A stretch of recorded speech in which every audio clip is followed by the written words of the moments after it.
Sup guys, it's DG Tizer here, episode 4 of my Riven guide. Episode 4 will contain laning phase. This whole episode is dedicated to the laning phase. So let's go. Laning phase. Alright, so obviously, you start the game. The items you're going to buy. There's two situations that you can go here. Two options, should I say, that you can go to.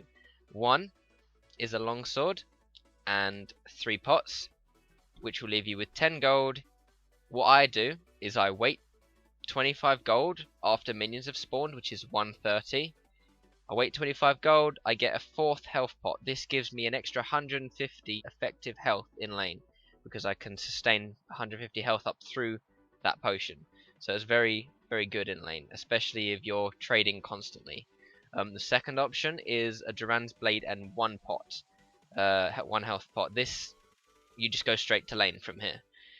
And it's Duran's Blade versus Longsword. The Longsword gives you more damage, gives you more effective health over time, and you can do heavier trades and trade more often, where Duran's Blade gives you stats over sort of sustain. You do have the sustain with the Duran's Blade with the lifesteal, and you do have the health that comes with it as well, but I normally go Longsword over the Duran's Blade. So my sort of 90% start is Longsword, 3 pots, wait 25 gold, have a 4th pot, then go straight to lane. So, with that done, go to laning phase. So, when CSing, use Q to animation cancel your auto attacks animation, if you're going to miss CS, or if you want to push the wave. This here, I will show you videos after I've gone through most of these, is practically, if you're going to miss an auto attack, say a minion, so you go to auto, and you obviously have to wait for your next auto to come through. If you Q after your auto attack, it will obviously pull that through, cancel the animation of the auto attack, so you'll get a little bit of extra damage. So that can help you if you're going to miss some CS. So if a minion's at 100 health, you auto, you do say 90, you're like, oh crap, I'm going to miss that minion. You quickly Q, you'll get that minion, so it will help you with CSing. It will help you also pushing the wave, obviously, because your Q is an AoE, so it does help you push the wave a lot faster if you're looking to do that. You use E if enemy wants to throw any harass at you. Say for example Pantheon lane, he will constantly be throwing his spears at you, so you want to have that E to block all of those spears that he can throw at you. Just minimize the damage that you're taking. If you achieve a near perfect CS at 7 minutes, best thing is to back and buy a brutalizer. That will allow you to, at level 6, burst the enemy down completely. As long as it's not a tanky opponent, you'll be able to kill them relatively easy at level 6. Say, if I was to say an example, at level 6 you could burst say a Pantheon. Pantheon is a very, very hard lane to do for Riven, but if you're able to achieve as much CS as possible, it's really hard to get near perfect CS at 7 minutes against a Pantheon. But if you do manage to do that, that's really great, and you can burst Pantheon at 6. I'm just trying to think of another champion that you can burst at 6. Gnar in his mini form. Mega Gnar form not as much, but mini Gnar you can definitely burst him at 6. There's quite a lot of champions you can burst at level 6 that they won't expect. So just look out for those squishy targets and you'll be able to take them out. This tip here, attempt to hit level 2, 3 and 6 first. And this will give you really high and a really high advantage, and you'll be able to all in your opponent a lot easier. So if you can get level 2 first, you can either level E and Q, so if you've leveled Q first, you can level E second, and it'll allow you to trade with soaking up damage, or you can go W for a more aggressive trade, where you can go all in, stun them, even try to kill them at level 2 if they're still level 1. Level 3, again, you've got all your 3 abilities, Q, W, and E, that'll allow you to hard trade your opponent. Level 6, pretty simple. Level 6 is when you get your ultimate. And Riven's ultimate gives her a lot of burst and a lot of damage due to the passive on the ult once you activate it. So, if you hit those 3 levels first, 2, 3, and 6, you can go in. As long as the opponent isn't ahead of you, you'll be able to go in, get some hard trades off, and potentially get a kill out of it. But just make sure you play safe though. Yeah, just before hitting level 6, I did show you this in my first episode. You can look at low health minions and you walk into the brush, say the closest brush to you. If you're, say, close to level 6, say, like, I don't know, 3 minions off a level 6, and you see 3 minions at low health, you either want to choose to get those CS and show your opponent you're hitting level 6, or miss those CS, your opponent doesn't know you've hit level 6, and you can get a surprise attack on your opponent and they won't be expecting it, which normally results in a free kill. So, laning phase part 2. Again, as I say, once I've gone over these parts, I'll show you some clips. I'll go over a Renekton versus Riven laning phase, which is what I've prepared for you guys. It's from my stream. I'll have a video overlay of it, but what I'll do is where the camera would normally be, I'll overwrite that so it's got me talking instead of my stream self. So right, so you can try to get your lane opponent's wave to push towards you right before you hit 6. This will allow you to obviously force the wave towards your tower. So because it's pushing towards your tower and they can't stop it, you're about to hit level 6. So even though it's pushing towards your tower, you're going to hit level 6, and that means that they're further away from their tower. And because top lane is a very long lane, you can force a kill on them. Especially if you have flash and ignite, you can definitely force a kill on the opponent who's closer to your tower. What you can do is, as you can see on screen, is you can get your jungler to gank, and it will help you ensure that kill if you're not quite comfortable in getting that.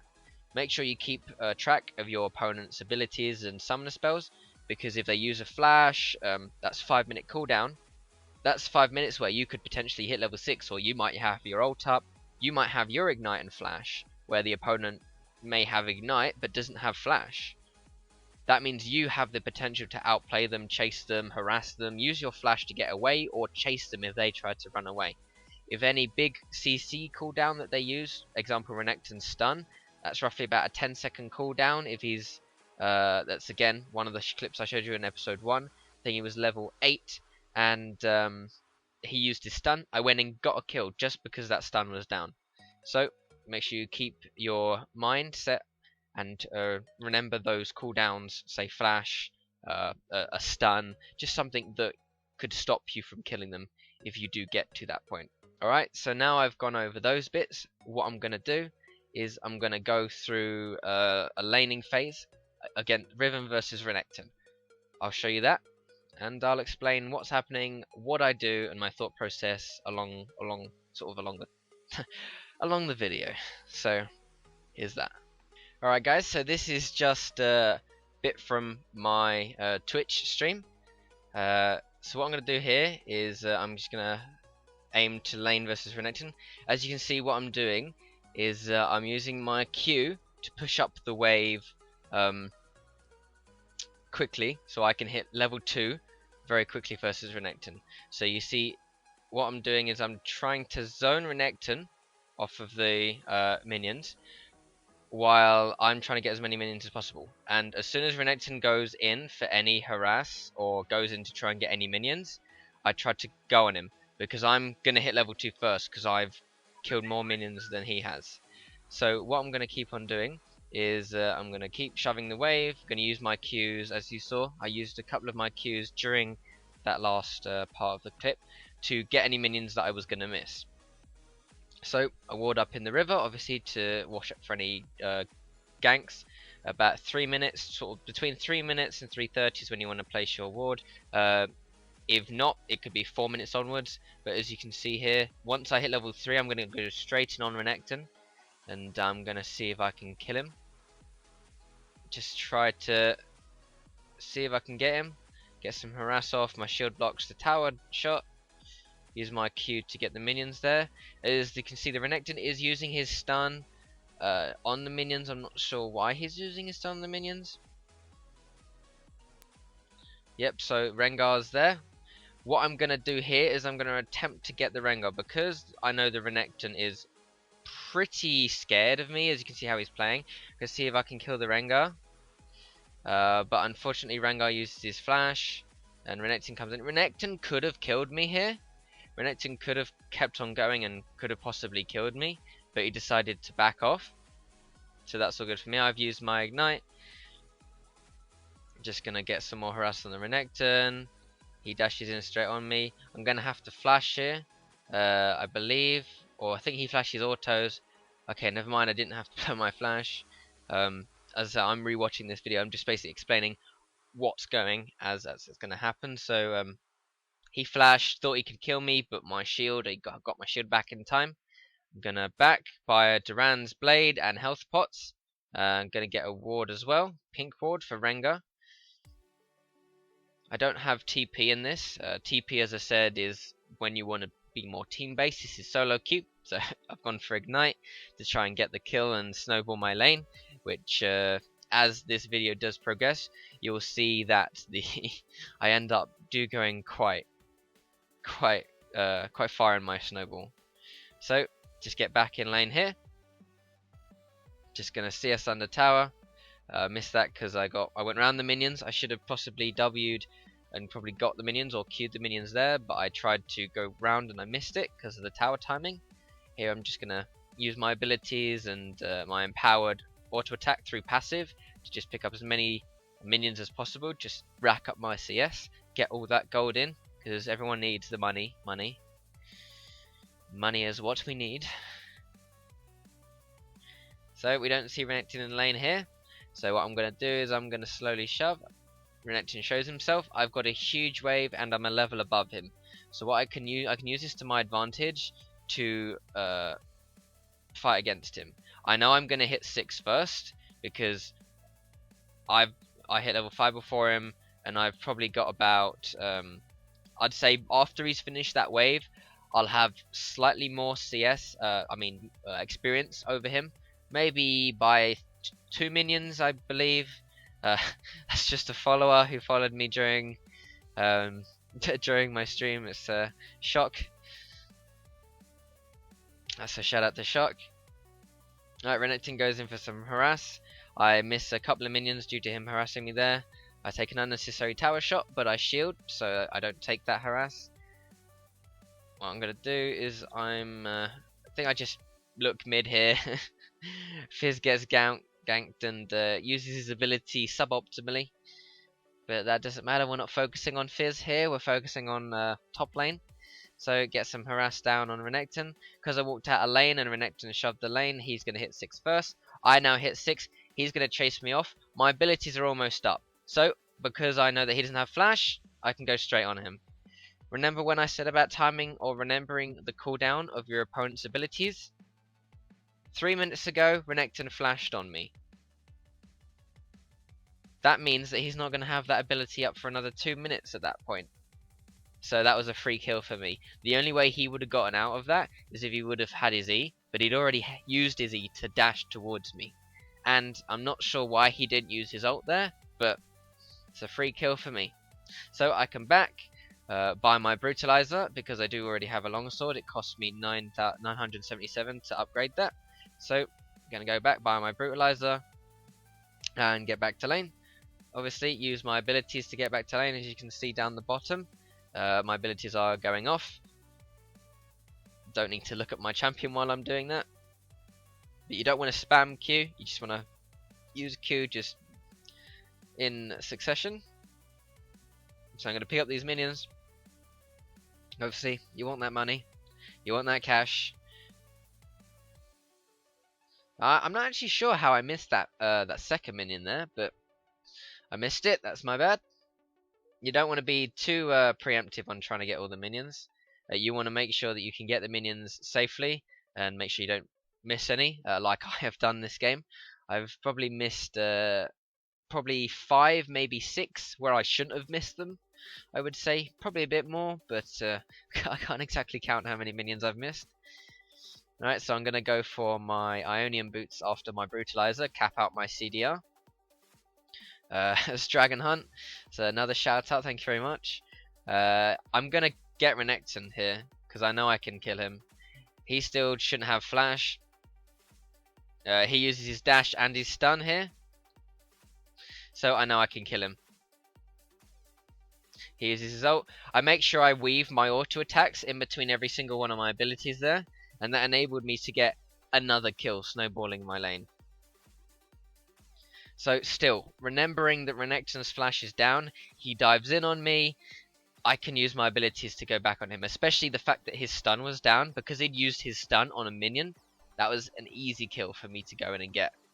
So literally from here, I've used my knowledge to outwit and outplay the Renekton, knowing when his abilities are down, summoner cooldowns and things. I think this is where I die. I'm telling the Vi here to stand where Gromp is, because I want to kill Renekton as soon as he comes back in lane. Telling Vi to stand there so she can Q over the wall.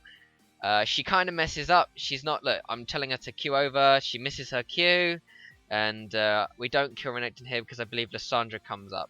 Actually, I think we do kill him, but we die. No, we don't. Okay, so she died because she messed up. I was telling her to go there so we can get Renekton. She didn't really want to do it. I don't think she was probably comfortable. It's a thing that I shouldn't have relied on Vi to do that, but I knew that we could have killed him very easily. Him coming back into lane unsuspecting, well, that basically, because as you saw, he just walked straight back up. We could have killed him, but it doesn't matter. She messed up. Everyone makes mistakes. So this is 10 minutes into the game right now. I'm a huge CS lead ahead of Renekton, 2 kills up on Renekton. I'm just gonna buy slight more damage and boots so I can kill him again in lane. And literally that's how this is gonna go. This is gonna go me into lane, kill Renekton, push, and then probably roam. And that's what you want to do. That is literally laning phase for Riven. You want to push your advantages, try to keep a level advantage, try to keep ahead of your opponent. The only opponent, obviously, that you will have trouble against are hard counters. Renekton is one of them. I just know how to play against Renekton well enough. You have to pressure him really early so he can't get you and kill you. Another one is Pantheon. He will spear you every like 5 seconds. I believe his cooldown's 4 seconds, so he'll just spear the hell out of you, and you have to just you sacrifice minions to harass him, and you sacrifice minions to shield up and get CS. You have to start with shield against Pantheon, and you have to play very, very safe. Another hard counter is Lissandra, because she can CC you and you can't really get close to her. You just have to sort of play safe and farm. You might have to buy a Hex Drinker first against Lissandra, but those are just a couple of hard counters that are versus Riven. Just Renekton hasn't played his match very well here. He hasn't been using his stun optimally, but then again, this is the new season, so this is plat elo. So obviously I am going to be better than my opponents, right? So yep, that's the first, say, 10 minutes of laning phase. Just winning your lane, snowballing it, and then, well, from here, Renekton can't really kill me. The only way Renekton can kill me is if Rengar came top, or even Lissandra came top when they 2v1'd me. So that's that. That's episode 4, laning phases. Thanks for watching episode 4 of my Riven guide. Again, I do stream on Twitch, which is at www.twitch.tv/LordTizer. Be nice to see you guys there. Just leave a follow, and I can teach you guys some Riven, just live instead of an actual video. You can ask me questions, I'll answer them. It's a nice interactive stream. Just ask anyone there who's already watching. So, as always, see you on the Rift.